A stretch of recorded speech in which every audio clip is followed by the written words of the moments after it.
Hey, we're here today with Sister Ursula Anunobi, who is with the Sisters of the Poor in Abakaliki, Nigeria. Sister, welcome to the United States. We're really excited to have you here, and we want to learn more about what you're doing in Abakaliki. So, can you tell us what you do? What's a day in Abakaliki like for you? My day in Abakaliki is almost always very rough. What I plan to do the next day changes as the next day comes up from a different direction. So that's how I work. So these days, I no longer bother planning my day. Whatever the day brings, I welcome it. So sometimes planning doesn't work well. It doesn't work You have to well. take what comes. What comes? And what sort of things come during your day? What sort of needs are there that you minister to? Too many needs. Like in the morning, I wake up at 4 after my prayers. We go for the morning mass at 5:30. While at mass, the next thing you hear is a call. Sister, I need help. I'm dying. I'm trapped. So I'll start from there. That's how my day.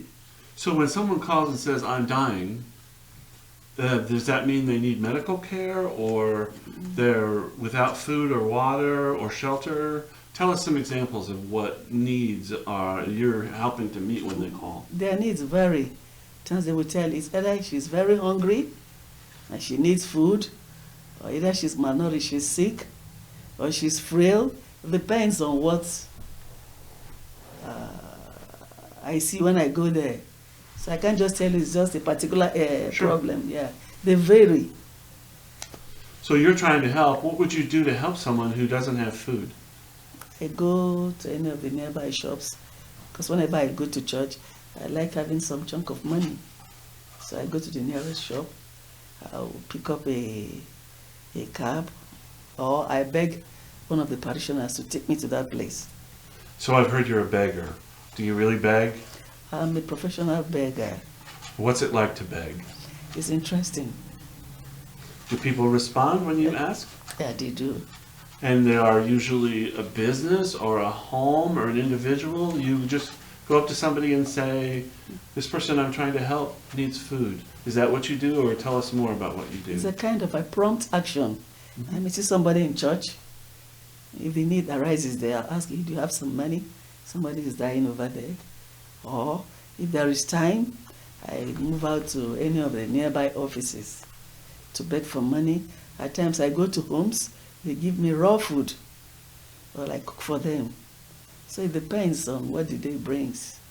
And then for someone who is sick, someone who needs medical care, what happens? How can you help them? How can you get medical care for someone? I take them to the hospital, plead with the doctors that he's my patient. They should take care of the patient. And I must be there to make sure she's well attended. I don't leave until, and they know me, they said, if it's sister's patient, please drop whatever you are doing and show concern. They don't want to be in trouble. That's how I deal with them. Because you leave them, some of them may not even, they will tell you they are coming or something, But whenever I come, they give me attention. I must be frank. They must give my patient attention. Very good. So how do you get them to the hospital? Do you have a vehicle? Do you drive? I have an old vehicle given to me in 1999. It's no longer strong. So at times I manage to take them there. If it fails, then I look for a nearby, or somebody might say, what is it? Someone would like to help, or I look for a cab to take, but I must take you to hospital and give you the attention needed. Then I promise them I will pay. Keep giving attention that the patient, just give them attention, I will pay. So whenever I get any money, some chunk of money I pay, I keep chipping the money until I clear the bills. So there's no medical care available to these people if someone doesn't pay? No, they don't. And even in the pharmacy shops, some of them are they are my friends. I plead with them to give me the medicine, and I'll pay at will. So there's a sense in which you're always in debt. I'm a debtor. They know me as a debtor. But they will tell you, sister, you are credit worthy. They know you won't. Because I must pay. But at times it takes time. But at least I'll make sure I see the person once in a month to or twice in a week to give in something to show I know I'm owing. Else they won't give me if I don't do that. And so where do you get your money? I go begging too. I visit offices. Some will say no, some will say yes, some will tell me, come the next day, or they give me an appointment. But whatever you give me, I don't say no. Very good. Even if it's $1, I collect.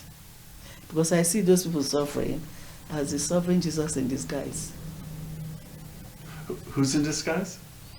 I see my patients as the suffering Jesus in disguise. So it's Jesus in disguise when you see the suffering. Good. I just see Jesus on the cross. So I make sure I help them out. I don't know who I'm attending to. Maybe Jesus, I don't know. But I see them as Jesus.